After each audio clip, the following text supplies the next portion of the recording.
आपનું સ્વાગત છે। હું છું આપણો મિત્ર નરેન્દ્ર શર્મા। જે કંપનીઓના કર્મચારીઓને જે તકલીફ પડી રહી છે એના વિશે અત્યારે હાલ આપણી સાથે જે યુવાનો અહીંયા ઉપસ્થિત છે એમની સાથે વાત કરીશું। શું તકલીફ પડી રહી છે આપને? જી, અમારા વિસ્તારના દરેક યુવાનોને ખરેખર જે રોજગારી માટે બ્રિજ ક્રોસ કરીને પેલી બાજુ જતા હતા, હવે બ્રિજ તૂટી ગયો છે। એ લોકોને હવે કલાકો વધી ગયા છે। કલાકોની સાથે સાથે મહેનતા જે એનું ખર્ચ કે પેટ્રોલ તો ગાડી જાય બાઇક લઈને જાય તો પેટ્રોલ અને ગાડીઓમાં જાય તો ભાડા ખર્ચ હવે વધી ગયો છે। તો સરકારને અને કંપનીઓના અધિકારીઓની વિનંતી છે કે આ યુવાનોને કંઈક સહાય કરે, ભાડા ભથ્થે ભાડું ભથ્થું કંઈક વધારે, અને બીજું કે વહેલીને વહેલી તકે બ્રિજનું નવો બનાવે કે આનો આજ રિપેર કરે, પણ વહેલીને વહેલી તકે બ્રિજ થાય એવી અમારી માગ છે।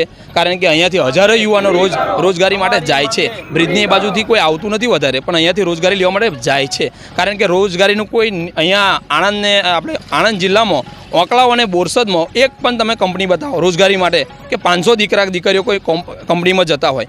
તો આપણે રોજગારી માટે જવું હોય બધાને તો ખરેખર બધા નેતાઓ ખરેખર તમે જો બધી રીતે આવો છો ચૂંટણીઓમાં તો આ જ રીતે આવે યુવાનોને મદદે આવો, તો એવી મારી નમ્ર વિનંતી છે।